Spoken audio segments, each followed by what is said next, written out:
Hi everyone! Kahapon, nagluto ako ng French toast at may natira ako na evaporated milk. Sayang naman, kaya sabi ko sa kanilang merienda ngayon, gagawa ako ng bread pudding. Wala akong certain measurement. Basta paghalo-haluin ko lang yan. Ito ang aking evaporated milk, 2 eggs, condensed milk. Sa tamis, alam ko naman yung sweetness level ng aking mag-ama. Kaya doon ako naka-base.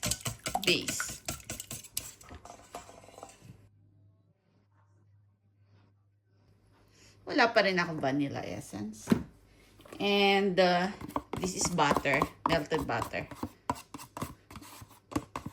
Wala lang. Walang sukat-sukat. Basta yun na yun.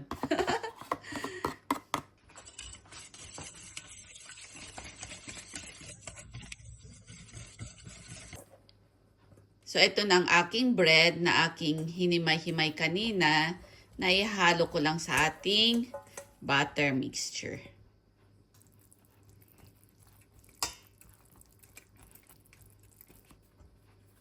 Mukhang kulang yung bread ko. At habang minimix ko ito, pinapainit ko na rin yung oven ko. 180 degrees for 10 minutes.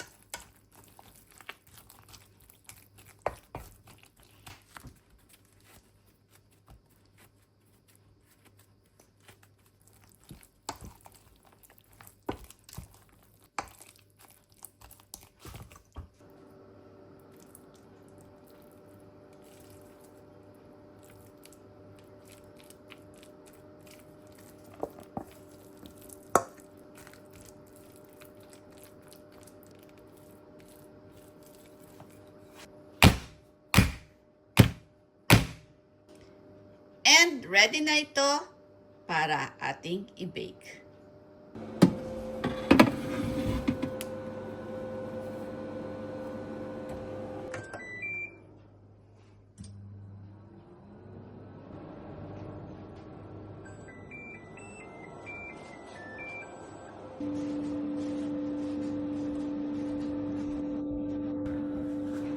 And after 25 minutes, ayan, palamigin lang natin and ready na ito para i-slice para sa ating merienda. At lumamig na ang ating pudding.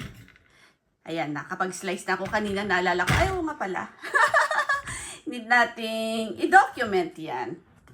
So bago ako aalis, slice ko muna itong pudding na kanilang dadatnan para sa kanilang merienda after class. Ganyan. Come on, my pudding. Ayan.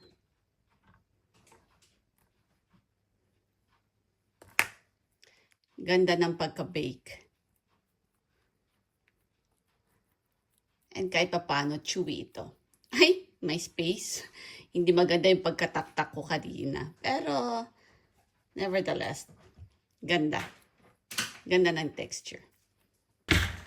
At bago ko pa ituloy na i-slice ito, syempre, tayo ang unang titikim niyan.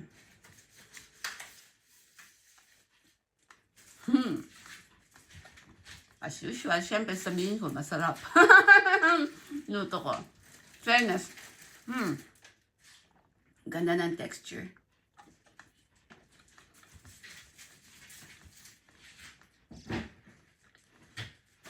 At hindi greasy sa kamay. Kasi hindi ko naman talaga dinamihan ng nilagay na butter. Ayaw kasi ng mga bata yun eh. Yung parang medyo, parang tawag doon, greasy, mamantika sa kamay ganyan. Naku po, ako mismo, maubos ko na yung isang slice. Itong na-slice ko na yan. Pero bago ko pa yan maubos, nahulog. Santanan ko na. At kailangan ko na rin magmadali kasi malilate na ako sa aking pasok. Muli, thank you for watching.